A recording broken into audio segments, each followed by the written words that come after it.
voted for a white supremacist. It's more than class. Anybody peddling this idea that the working class was abandoned to explain why white people voted for a white racist like they always do, when the black working class all chose not to vote for a white supremacist, and Biden's administration has allowed for some of the biggest union wins we've seen in a while, is wrong. And I mean that. Even if it's impeached twice and incited an insurrection, be a far more qualified black woman than many of the left as a moderate, or maybe even a right-leaning one to some, and she never once ran on or even mentioned identity politics, trans issues, being woke, or anything else that the right was able to convince the majority she represented. And even many of the white liberals and Democrats echoed these outright fallacious assumptions. And listen to who she actually presented herself and her beliefs to be, were either ignored, discounted, unheard, or disbelieved. And that is itself. Well, she's not wrong in everything, but there's definitely some very wrong things in what she said in this video. So she just posted this video talking about essentially, I mean, many things, not just this, but she talked about basically that America is moving more right and that they are rejecting the left. This, I think, is representative of ignorance on her part about the media landscape in this country. Now, because a big focus on this channel has been covering propaganda, left wing and right wing, I'm very much aware of the tactics that have been used by the right wing. So I recognize what America is actually rejecting, as opposed to what she thinks that they're rejecting. Now, the reality is what America is rejecting is not the broader left, but it is left-wing extremism. But the most important thing is they don't actually know where the left-wing extremism exists. So the problem is that in the eyes of many of these voters who, supposedly are rejecting the left, there is no real liberal or progressive or democratic socialist. All that stuff is non-existent to them. In their eyes, all they see is left-wing extremism. So you got to go all the way far left. Communism and straight up socialism, but more so communism. That is what they see in their minds, and that is what they're rejecting, far left extremism. That's what they're rejecting. The confusion comes from the very effective strategy that the right-wing media has always utilized. Basically, what I just illustrated is the matrix that right-wing media paints over the eyes of their audience. And this is not isolated just to conservatives watching right-wing media. They are powerful enough that some of this buzz actually, it's able to cross over the threshold and affect people who are not traditionally conservative. So there's some liberals as well that are being affected by this stuff as well. What they do is something that Anna Kasparian, in a conversation with Ben Shapiro, didn't push back on. And I think if I remember that debate that she did with him, it's almost like she agreed, like, yeah, that's just part of business, right? So what they do is, unlike like Ben Shapiro, finds the most extreme position on the left and hones in on it like a heat-seeking missile, and he just hammers it day in and day out on his channel to his audience, painting anyone left of center and on as that. So case in point, when there was rhetoric about this, defunding the police definitely was something that I'm sure Ben Shapiro was talking about. But again, like I said, he always wants to go to the extreme left. So rather than even just talking about defunding the police, he jumps to people who talk about abolishing the police, right? So he makes it that that's the position. That's what the liberals want to do. They are pro-crime. They want to get rid of the police. They have no respect for the police. That's why there's all these crimes in these blue cities and whatever. And they're insane. Idea that you have no police, So that is what they do. And it's interesting that when this was presented, that Ben Shapiro pretty much admitted, and he said it just like matter of fact, like this is how the business works. And I didn't see Anna say, no, that's not how I do my content. Very interesting moment that a lot of people didn't pick up on. But that's what they're rejecting, the caricature of the left that has been presented by right-wing media. That's what they're rejecting. The actual, left-wing position. And when I say the actual left-wing position, I am speaking in terms of the overwhelming majority of people who are left of center to all the way to the far left. The overwhelming positions that are supported in that realm are not, in fact, being rejected by the American people are simply not even aware.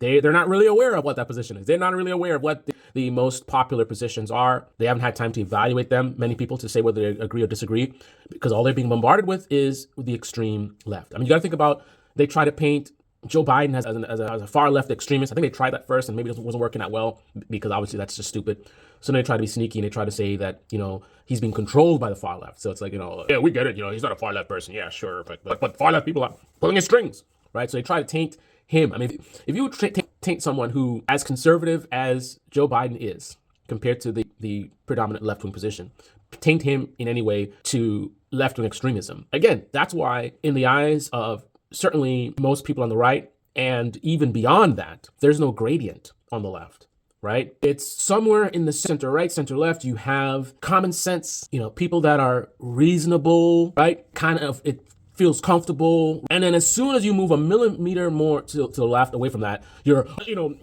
to trans your kids and right? That's what they've successfully painted. And that's what people are rejecting, right? They're rejecting left-wing extremism. They're not rejecting the left. They're not rejecting the predominant positions of people who are left of center and on. And beyond that, the other point I wanted to talk about is this racism thing. This is a big flaw that we see in the left. And I think a lot of this comes from a lot of the race grifters that we see, because there's a lot of money to be made. Just like there's a lot of money to be made talking about woke this, woke that. Ooh, this is woke. This is a woke cereal. This is woke grass. Oh, this dirt is woke. Oh, the water in the Hudson River is so woke, right? There's a lot of money to be made in that. Just like that, there's a lot of money to be made in that's racist. He is racist. Oh, this is racist. Oh, this is Trump is a white nationalist. Everybody's a white nationalist country. Racism everywhere. Racism, right? Lot of money to be made. I don't know what it reminded me of. What was it again? Bacon soda. Anyway, so she made a point about Michelle Obama. And this is just, I don't know, to me representative of, I mean, some people are being dishonest, they're grifters, and others just lack of critical thinking. So Michelle Obama was talking about let's be healthy, right? And the argument is that it's rejected by folks on the right. And I think, I don't want to butcher her name, Alimi, I guess. She would say that a lot of that came from the fact that she's a black woman, right? She's black. I don't want to hear anything from a black woman. Now, obviously, there's some people who do think that, but I think where we disagree is the percentage of people that actually think that versus the people that are thinking a little bit more tribal, shall we say.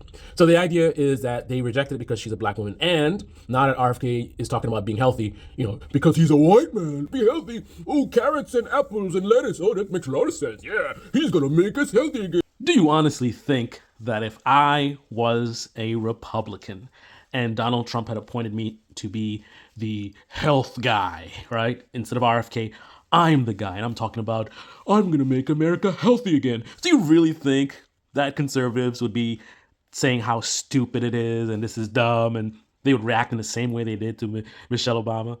You really think so? You think it's about her skin color and not her party? Brown-skinned Republican in that position, and that person was talking about being healthy, that conservatives would be like, that's stupid. He's coming with that Michelle Obama garbage. Nanny state. I don't want to hear about the nanny state. Now, once again, of course, some people would think that way because racism is a real thing, right? It's a real thing. It's significant. It's a problem. It's something that should be addressed and talked about. But it's certainly not what's being presented by these race grifters, right? With their race baiting. So while there certainly would be people who, even if it was a conservative talking about these things, there are people who would be like, and I think even those people wouldn't be as harsh as with Michelle Obama, right? Because again, tribalism is a big part of what the issue is. So they would be more aggressive against her, but they'd also be aggressive against, a brown-skinned person trying to, do the same thing she was, right? But that's a tiny group. That's a tiny group relative to the conservative base or Republican base. That's a tiny group, man. Overwhelmingly, they would be, focused on what's most important, which is their tribe is saying be healthy. So now it makes sense, right? It's so frustrating. We see the same kind of illogical conclusions when, certain people on the left talk about police brutality, right? Everything is, the cops are a racist organization, it's racist, look at this racist white cop shot some black guy, he shot a black guy in a pack with a gun. And it's like, bro, do you see how brutal those police officers are treating people with pink skin, right? I remember that blonde woman that they threw across the jail cell. Now you could argue and talk about the percentages of people with brown skin that are treated this way versus other, but the bottom line is police brutality is not an exclusively brown skin thing. And a bad faith person would say, well, I'm not saying that. But the thing about it is the problem exists enough outside the context of race for it to be foolish to focus so much on race instead of just focusing on the corruption and the power dynamic, the us versus them type of, the thin blue line mentality, right? The reality is many Americans, if they had the power that police have to get away with the police can get away with, they would be behaving in a similar manner, regardless of your skin color, right? Look at how people act with road rage. What would happen if the average person knew that they could easily do something really crazy regarding road rage and get away with it? You think it's bad now? Imagine what would happen, right? When you have things like qualified immunity where cops can do such, very bad things and walk away from it, right? Conservatives would focus on the times when they don't, right? And ignore the many times that they do get away with these things. When you have that kind of above the law situation set up, of course you're going to see, unfortunately, the very dark nature of mankind. A lot of people have very dark thoughts, especially in this country. I know there's a lot of savage mentality, and it is the fear of the law that keeps them in line. But when you put a bunch of people somewhat above the law, like law enforcement can be, then all you're seeing is not a racially charged thing. You're just seeing people being people, right? Regardless of your skin tone. A lot of Americans very emotional and have a lot of savage sort of mindset, right? Again, the law is the thing that suppresses it. So the unique thing about the police department, I think, the bigger thing is not that they're racist, but that they are operating outside the law a lot, right? Not completely, obviously. Police officers do get held accountable. They do end up in prison. They do lose their jobs, right? Not making an absolute statement, but overall, I mean, you can see evidence of this in when things were very hot in this country regarding police brutality and racially charged things.